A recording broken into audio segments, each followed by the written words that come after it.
اعوذ باللہ من الشیطان الرجیم لا جناح علیکم ان طلقتم النساء ما لم تمسوهن او تفرضوا لهن فریضہ ومتعوهن على الموسع قدره وعلى المقتر قدره متاعا بالمعروف حقا على المحسنين وَإِن طَلَّقْتُمُوهُنَّ مِن قَبْلِ أَن تَمَسُّوهُنَّ وَقَدْ فَرَضْتُمْ لَهُنَّ فَرِيضَةً فَنِصْفُ مَا فَرَضْتُمْ إِلَّا أَن يَعْفُونَ أَوْ يَعْفُوَ الَّذِي بِيَدِهِ عُقْدَةُ النِّكَاحِ وَأَن تَعْفُوا أَقْرَبُ لِلتَّقْوَى وَلَا تَنسَوُا الْفَضْلَ بَيْنَكُمْ ان اللہ بما تعملون بصیر۔ اگر تم عورتوں کو ہاتھ لگانے یا ان کا مہر مقرر کرنے سے پہلے ہی طلاق دے دو تو تم پر گناہ نہیں، اور ان کو رخصتانہ ادا کر دو۔ خوشحال پر اس کی حیثیت کے مطابق رخصتانہ ہے، اور تنگ دستہ پر اس کی حیثیت کے بقدر بھلے طریقے پر رخصتانہ ادا کر دینا چاہیے۔ یہ نیکی کرنے والوں پر لازم ہے۔ اور اگر ان کو ہاتھ لگانے سے پہلے طلاق دے دی اور تم ان کے لیے مہر بھی مقرر کر چکے تھے تو مقررہ مہر کا آدھا واجب ہے، سوائے اس کے کہ عورتیں خود معاف کر دے یا جس کے ہاتھ میں نکاح کی گرہ ہے وہ معاف کر دے۔ اور یہ بات کہ تم درگزر سے کام لو اور پورا مہر چھوڑ دو تقوی سے قریب تر ہے، اور ایک دوسرے کے ساتھ حسن سلوک کرنا نہ بھولو۔ تم جو کچھ کرتے ہو یقیناً اللہ اس کو دیکھ رہے ہیں۔ تشریح۔ مہر کے اعتبار سے مطلقہ عورت کی 4 صورتیں ہیں۔ اول، وہ جن کا مہر مقرر ہو چکا تھا اور شوہر کی ان کے ساتھ یکجائی ہو چکی تھی، اس کا پورا مہر مقررہ واجب ہوگا۔ دوسرے، وہ جن کا مہر مقرر نہ ہوا تھا لیکن شوہر بیوی کی یکجائی ہو چکی تھی، ان کو مہر مثل یعنی اس کی ہم عمر خاندان کے دوسری خواتین کا جو مہر تھا وہی ادا کرنا ہوگا۔ تیسرے، جس سے یکجائی نہیں ہوئی البتہ مہر مقرر ہو چکا تھا، اس کا آدھا مہر واجب ہوگا۔ آیت نمبر 237 میں اس کا ذکر ہے۔ چوتھے، جس سے یکجائی نہیں ہوئی تھی اور اس کا مہر بھی مقرر نہیں ہوا تھا تو اس کے لیے متاع یعنی رخصتانہ واجب ہے۔ متاع ہر آدمی پر اس کی صلاحیت کے مطابق ہے۔ حضرت حسن رضی اللہ تعالی عنہ نے 10,000 درہم بطور متاع ادا کیا ہے۔ البتہ متاع کا کم سے کم درجہ یہ ہے کہ عورت جس معیار کا کپڑا پہنتی ہو اس کی رعایت کرتے ہوئے ایک جوڑا کپڑا دے دیا جائے۔ آیت نمبر 236 میں اسی کا ذکر ہے۔ جس کے ہاتھ میں نکاح کی گرہ ہے سے مراد شوہر ہے۔ خود رسول اللہ صلی اللہ علیہ وسلم سے یہ تفسیر منقول ہے۔ چونکہ عرب عام طور پر نکاح کے وقت ہی پورا مہر ادا کر دیا کرتے تھے، تو اب خلوت و یکجائی سے پہلے ہی طلاق دے دینے کی صورت میں وہ نصف مہر واپس لینے کے حقدار تھے۔ اس لیے مقصود یہ ہے کہ اس آدھے کو واپس لینے کے بجائے وہ معاف کر دے۔ حاصل ان تمام احکام کا یہی ہے کہ جدائی اور فرقت کے وقت بھی فراخ دلی اور کشادہ قلبی سے کام لے اور اچھے سلوک کے ساتھ دوسرے فریق کو رخصت کرے۔ حافظوا علی الصلوات والصلاة الوسطی، تمام نمازوں اور خاص کر درمیانی نماز کی پابندی کرو۔ تشریح۔ صلاۃ وسطی یعنی بیچ والی نماز سے کون سی نماز مراد ہے؟ اس میں اختلاف ہے۔ راجح یہ ہے کہ اس سے عصر کی نماز مراد ہے۔ بعض حدیثوں میں اس کی صراحت ہے، کیونکہ اس کی ایک جانب دن کی 2 نمازیں فجر و ظہر اور دوسری جانب رات کی 2 نمازیں مغرب و عشاء ہے۔ اس میں یوں تو تمام ہی نمازوں کی تاکید ہے، لیکن نماز عصر کے خصوصی اہتمام کی ترغیب ہے۔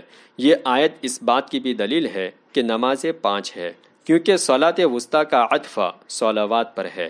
عربی قواعد کی روح سے یہ بات ضروری ہے کہ صلاۃ وسطی صلوات میں شامل نہ ہو، کیونکہ عطف مغایرت یعنی دونوں کے الگ الگ ہونے کو ظاہر کرتا ہے۔ صلوات کا اطلاق جمع ہونے کی وجہ سے کم 3 پر ہوگا، لیکن اگر اس سے 3 نمازیں مراد ہو تو صلاۃ وسطی چوتھی نماز ہوگی۔ اور 4 نمازوں میں کوئی نماز بیچ کی نماز نہیں ہو سکتی۔ بیچ کی نماز اسی وقت ہو سکتی ہے جب طاق عدد ہو، اس لیے ماننا پڑے گا کہ صلوات سے 4 نمازیں اور صلاۃ وسطیٰ سے 5ویں نماز مراد ہے۔ لہذا 5 نمازوں کا ثبوت خود قرآن مجید سے ہے۔ منکرین حدیث جو اپنے آپ کو اہل قرآن کہتے ہیں 5 نمازوں کے قائل نہیں، 3 کے قائل ہے۔ وہ دراصل حدیث ہی کے نہیں، قرآن کے بھی منکر ہے۔ وَقُومُوا لِلَّهِ قَانِتِينَ، اور اللہ کے سامنے خاموش کھڑے ہوا کرو۔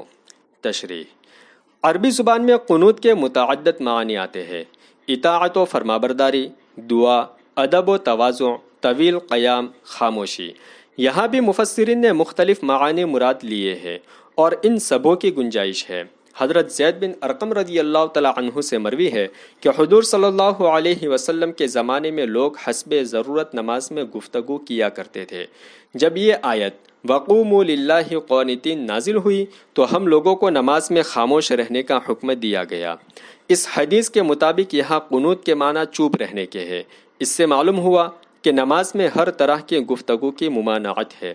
اسی لیے حنفیہ کے نزدیک جان بوجھ کر گفتگو کی جائے یا بھول کر گفتگو سے نماز فاسد ہو جاتی ہے۔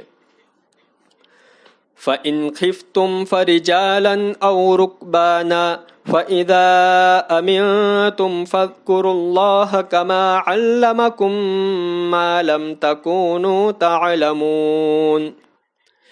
پس اگر دشمن یا کسی کا خوف ہو تو پیدل یا سوار جیسے بن پڑے نماز ادا کر لو، پھر جب خوف نہ رہے تو اللہ جس طرح تم کو نماز کا طریقہ سکھایا ہے، جسے تم نہیں جانتے تھے، اسی طرح اللہ کو یاد کیا کرو۔ تشریح: یعنی حالت امن میں تو نیچے اتر کر رکوع و سجدے کے ساتھ قبلہ رخ ہو کر نماز ادا کی جائے، لیکن خوف و خطرے کی حالت میں جس طرح ممکن ہو نماز ادا کر لے، کھڑے ہو کر، بیٹھ کر، رکوع و سجدے کے ساتھ اشارے سے، نیچے اتر کر یا سواری پر، قبلے کی طرف رخ کر کے یا جدھر رخ کر سکے، پھر جب خوف جاتا رہے تو معمول کے مطابق نماز ادا کی جائے۔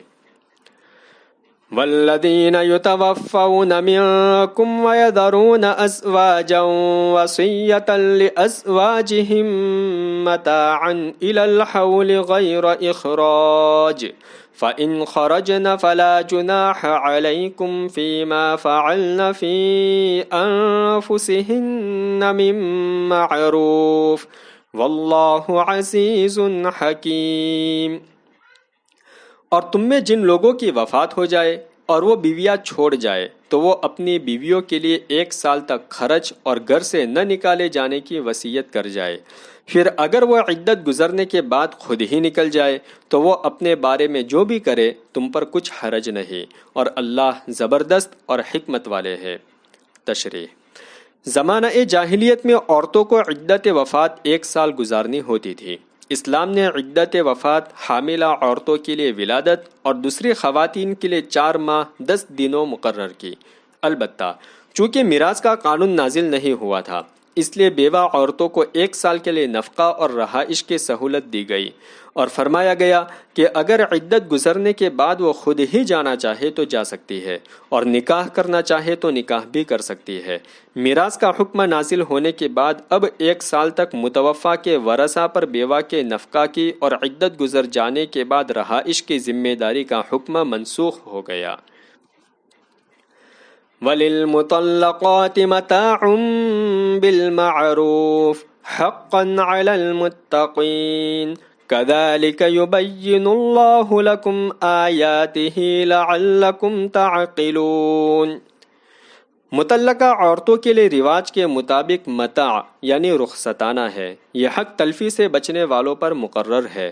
اسی طرح اللہ تمہارے لیے اپنے احکام بیان کرتے ہیں تاکہ تم سمجھداری سے کام لو۔